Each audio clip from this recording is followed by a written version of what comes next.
മുനമ്പ വിഷയത്തിൽ മുസ്ലിം ലീഗിനെ പ്രതിരോധത്തിലാക്കി കെ.എം. ഷാജി. സാദിഖ് അലി ശിഹാബ് തങ്ങൾ പറയുന്നതാണ് ലീഗിന്റെ അഭിപ്രായമെന്ന് വിശദീകരിച്ച് പി.കെ. കുഞ്ഞാലിക്കുട്ടി ഷാജിയുടെ നിലപാട് തള്ളിയെങ്കിലും തുടർ പ്രതികരണത്തിന് സാധ്യത ഏറെയാണ്. മുനമ്പത്തേത് വഖഫ് ഭൂമിയല്ലെന്ന വി.ഡി. സതീശന്റെ പ്രസ്താവന പ്രതിപക്ഷ നേതാവിന്റെ വ്യക്തിപരമായ അഭിപ്രായമാണെന്നും ലീഗിന് അങ്ങനെയൊരു അഭിപ്രായമില്ല എന്നുമായിരുന്നു കെ.എം. ഷാജി പ്രസംഗിച്ചത്. എന്നാൽ വി.ഡി. സതീശനെ പരസ്യമായി തള്ളിപ്പറയേണ്ട നിലപാടാണ് ലീഗ് നേതൃത്വത്തിനുള്ളത്. പ്രശ്നപരിഹാരത്തിന് സർക്കാർ മുൻകൈയെടുക്കണമെന്നും ലീഗ് ആവർത്തിക്കുന്നു. കൂടുതൽ അഭിപ്രായ പ്രകടനങ്ങൾ രാഷ്ട്രീയമായി പ്രതിരോധത്തിലാകുമെന്നതിനാൽ കരുതലോടെ നീങ്ങാനാണ് ലീഗിന്റെ നീക്കം. പ്രതിപക്ഷ നേതാവ് പറഞ്ഞു, അദ്ദേഹത്തിന്റെ അഭിപ്രായം പറഞ്ഞു, അത് വഖഫ് ഭൂമിയല്ല. മുസ്ലിം ലീഗിന് അഭിപ്രായമില്ല, അത് വഖഫ് ഭൂമിയല്ലെന്ന് പറയാനും പറ്റില്ല. ഈ മുനമ്പം വിഷയത്തിലെ യഥാർത്ഥ പ്രതികൾ ആരാണ്? അവിടെ ഭൂമി വിലക്ക് വാങ്ങി പാർക്കുന്ന ആ പാവ മനുഷ്യരല്ല. പക്ഷെ അവർക്ക് ഭൂമി കൊടുത്തത് ആരാണ്? ഗവൺമെന്റ് അന്വേഷിക്കേണ്ടതാണ്. വഖഫ് ചെയ്യപ്പെട്ട ഭൂമി ആരാണ് അവർക്ക് വിറ്റുകൊടുത്തത്? ആരാണ് അതിന് രേഖയുണ്ടാക്കിയത്? ആണ് പിടിക്കേണ്ടത് CPM ആണോ കോൺഗ്രസ് ആണോ? അല്ലല്ലോ. അതിനല്ലേ ഇവിടെ ഭരണകൂടമുള്ളത്.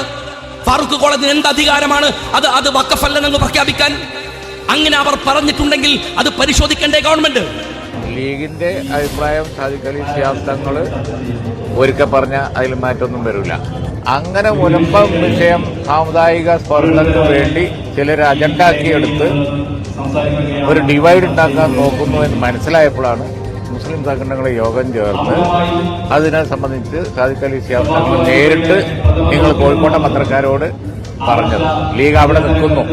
കമ്മ്യൂണൽ ഡിവൈഡ് ഉണ്ടാക്കാൻ വേണ്ടി BJPയും ഇടതുപക്ഷവും രാഷ്ട്രീയമായ ലക്ഷ്യം വെച്ച് കൊണ്ടുനടക്കുന്ന ഒരു വിഷയത്തിൽ നിങ്ങളാരും പാർട്ടി ആവണ്ട, അത് അധികം കോൺട്രവേഴ്സി ഉണ്ടാക്കാൻ ഉപയോഗിക്കണ്ട എന്നാണ് എന്റെ അഭിപ്രായം. ഞാൻ എനിക്ക് പറയാനുള്ളത് പറഞ്ഞു കഴിഞ്ഞു.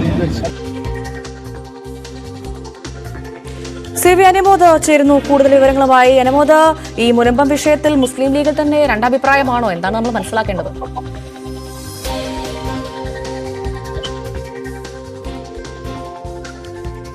അനുമോദ്, കേൾക്കാമോ? ചോദ്യം ആവർത്തിക്കാമോ? മുനമ്പം വിഷയത്തിൽ ലീഗിനുള്ളിൽ തന്നെ രണ്ടഭിപ്രായമാണെന്നാണോ മനസ്സിലാക്കേണ്ടത്? തീർച്ചയായും ഇത് കഴിഞ്ഞ ദിവസം കെ.എം. ഷാജി നടത്തിയ ഈ ഒരു അഭിപ്രായ പ്രകടനം അത് ലീഗിനെ അക്ഷരാർത്ഥത്തിൽ ചെറിയ പ്രതിസന്ധിയിലാക്കുന്നതാണ്. കാരണം വി.ഡി. സതീശന്റെ നിലപാട് അദ്ദേഹത്തിന്റെ വ്യക്തിപരമായ നിലപാടാണെന്നും അത് ലീഗിന്റെ അല്ല എന്നുമാണ് കെ.എം. ഷാജി പറഞ്ഞത്. അതായത് മുനമ്പത്തേത് വഖഫ് ഭൂമി അല്ല എന്ന് പ്രതിപക്ഷ നേതാവ് പറയുന്നതിനെ തള്ളിക്കളയുകയാണ് അദ്ദേഹം ചെയ്യുന്നത്. നേരത്തെ ഈ ഒരു വിഷയത്തിൽ ലീഗ് സ്വീകരിച്ച നിലപാട് ശ്രദ്ധേയമാണ്. ഈ വിഷയത്തിൽ വഖഫ് ഭൂമിയാണോ അല്ലയോ എന്ന വിഷയത്തിൽ ലീഗ് പ്രതികരിക്കുന്നില്ല. മറിച്ച് അവിടെ ഉള്ളവർക്ക് നീതി ലഭിക്കണം, അവരെ ഇറക്കി വിടുന്ന ഒരു സാഹചര്യം ഉണ്ടാകില്ല. മുനമ്പത്തെ വിഷയം BJPയും CPMഉം വർഗീയവൽക്കരിക്കുന്ന ഒന്നാണ്. അതിൽ വർഗീയ അജണ്ടകളുണ്ട്. അപ്പോൾ അവിടെ പ്രശ്നത്തിന് പരിഹരിക്കേണ്ടത് സർക്കാരാണ്. ഭൂമി സംബന്ധിച്ചുള്ള വിഷയങ്ങൾ കോടതിയും സർക്കാരും തീരുമാനിക്കട്ടെ എന്ന ഒരു നിലപാടാണ് അദ്ദേഹം സ്വീകരിച്ചിരുന്നത്. എന്നാൽ മുസ്ലിം മതസംഘടനകൾ ഈ വിഷയത്തിൽ അത് വഖഫ് ഭൂമിയാണ് എന്ന തരത്തിലുള്ള കടുത്ത നിലപാട് സ്വീകരിക്കുകയും ലീഗിന്റെ ഭാഗത്തും ഇതിനെ അനുകൂലിച്ചുകൊണ്ടുള്ള വലിയ പ്രതികരണം ഉണ്ടാവുകയും ചെയ്തിരുന്നില്ല. അവിടെയാണ് കെ.എം. ഷാജിയുടെ ഈ പ്രസംഗം ശ്രദ്ധേയമാകുന്നത്. എന്നാണെങ്കിലും കെ.എം. ഷാജിക്ക് എതിരെ അല്ലെങ്കിൽ കെ.എം. ഷാജിയുടെ നിലപാടിനെ തള്ളിക്കൊണ്ട് പി.കെ. കുഞ്ഞാലിക്കുട്ടി തന്നെ ഇന്നലെ രംഗത്ത് വന്നിരുന്നു. അദ്ദേഹം ഇതിൽ സാദിഖ് അലി ശിഹാബ് തങ്ങൾ നിലപാട് വ്യക്തമാക്കിയ ഒരു കാര്യമാണ്. കൂടുതൽ ചർച്ച ചെയ്യേണ്ട വിഷയമല്ല. ഞാനാണ് പാർട്ടി എന്ന് ആരും തീരുമാനിക്കേണ്ടതില്ല എന്ന തുറന്ന വിമർശനമാണ് അദ്ദേഹത്തിന്റെ ഭാഗത്തും ഉണ്ടായിരിക്കുന്നത്. എന്നാണെങ്കിലും ഈ വിഷയത്തിൽ ലീഗിനുള്ളിൽ തന്നെ രണ്ട് അഭിപ്രായങ്ങൾ ഉണ്ടാകുന്നു. മുനമ്പം വിഷയം കൂടുതൽ സങ്കീർണമാകുന്ന തരത്തിലേക്ക് ലീഗിലെ സാഹചര്യങ്ങൾ കെ.എം. ഷാജിയുടെ പ്രസംഗത്തോടെ മാറുന്ന ഒരവസ്ഥയാണ് ഉണ്ടായിരിക്കുന്നത്. ഇതിൽ എന്താണ് ഇനി കോൺഗ്രസിന്റെ നിലപാട് എന്നുള്ളത് വളരെ ശ്രദ്ധേയമായുള്ള ഒരു കാര്യമാണ്. ഈ വിഷയത്തിൽ സാദിഖ് അലി ശിഹാബ് തങ്ങൾ നിലവിൽ സ്വീകരിച്ചിരിക്കുന്ന നിലപാട് വി.ഡി. സതീശിനെ തള്ളാതെ എന്നാൽ മുനമ്പത്തെ പ്രശ്നം പരിഹരിക്കാൻ സർക്കാർ മുൻകൈ എടുക്കണം എന്ന തരത്തിലുള്ളതാണ്. സർക്കാരാണ് ഈ വിഷയങ്ങൾ കൂടുതൽ വഷളാക്കുന്നത് എന്നൊരു നിലപാടാണ്. അതിലാണ് ഇപ്പോൾ കുഞ്ഞാലിക്കുട്ടിയുടെ ഇന്നലത്തെ പ്രതികരണം കൂടി വന്നപ്പോൾ ലീഗിനുള്ളിൽ രണ്ട് അഭിപ്രായങ്ങളുണ്ട് എന്ന കാര്യങ്ങൾ വ്യക്തമാവുന്നത്. കാരണം തുടർ പ്രതികരണങ്ങൾ വളരെ പ്രധാനപ്പെട്ടതുള്ളതാണ്. തീർച്ചയായും അനുമോദാണ് വിവരങ്ങൾ നൽകിയത്. അനുമോദ തുടരുക. സമസ്തയിലെ ഇരു വിഭാഗങ്ങൾ തമ്മിലുള്ള തർക്കം തീർക്കാൻ ഇന്ന് ചർച്ച മലപ്പുറത്ത്. എന്നാൽ ലീഗ് വിരുദ്ധ വിഭാഗം യോഗത്തിൽ പങ്കെടുത്തേക്കില്ല. മുഷാവറ യോഗത്തിന് മുൻപുള്ള സമവായ ചർച്ച പ്രഹസനമെന്നാണ് ഇവരുടെ വാദം. ചർച്ചയുമായി മുന്നോട്ടു പോകുമെന്ന നിലപാടിലാണ് ലീഗ് അനുകൂല വിഭാഗവും. സി.വി. അനുമോദ്, തുടരുന്നു. അനുമോദ്, എന്തായാലും ഇന്ന് ചർച്ച നടക്കും എന്ന കാര്യത്തിൽ സംശയമില്ല. പക്ഷേ ചർച്ചയിൽ തർക്കം പരിഹരിക്കുമോ എന്ന കാര്യത്തിൽ സംശയമുണ്ട്, അല്ലേ?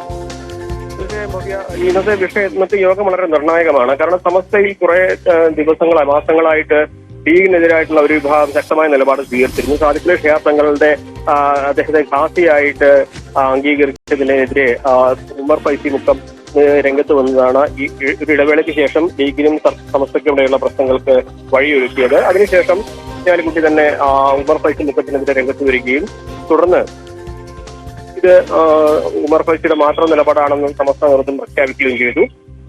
അതിനുശേഷമാണ് പാലക്കാട്ടെ പരസ്യ വിവാദം ഉണ്ടാകുന്നത്, സുപ്രഭാതത്തിലെ പരസ്യ വിവാദം ഉണ്ടാകുന്നത്.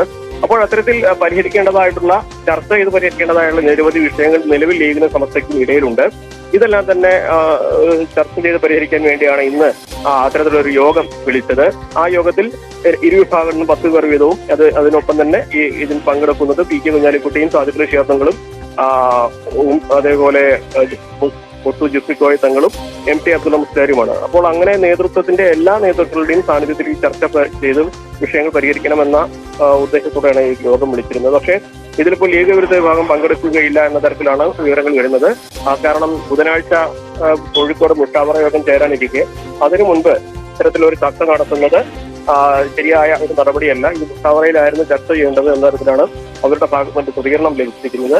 എന്നാൽ ഇത് ഇവർ യോഗത്തിൽ പങ്കെടുത്തില്ലെങ്കിൽ അതിനെതിരെ ലീഗ് അനുകൂല വിഭാഗം വലിയ വിമർശനങ്ങൾ ഉന്നയിക്കും. ഒരുപക്ഷെ സമസ്തയുടെ നേതൃത്വം തന്നെ അവർക്കെതിരെ നടപടിയെടുക്കാനുള്ള സാധ്യത തള്ളിക്കളയുന്നില്ല. അതുകൊണ്ട് പങ്കെടുക്കുമോ ഇല്ലയോ എന്നുള്ള കാര്യത്തിൽ നമുക്ക് ഉച്ചയോടെ മാത്രമായിരിക്കും ഇവരുടെ ഭാഗത്തും ഔദ്യോഗികമായിട്ടുള്ള ഒരു നിലപാട് അറിയാനുള്ളത്. അതേസമയം ലീഗിനെ അനുകൂലിക്കുന്നവർ രാവിലെ പാണക്കാടെത്തി സാദിഖ് ശിഹാബ് തങ്ങളുമായിട്ടും കൂടിക്കാഴ്ച നടത്തുന്നുണ്ട്. ശരി, സി വി അനുമോദാണ് വിശദ വിവരങ്ങൾ പങ്കുവച്ചത്.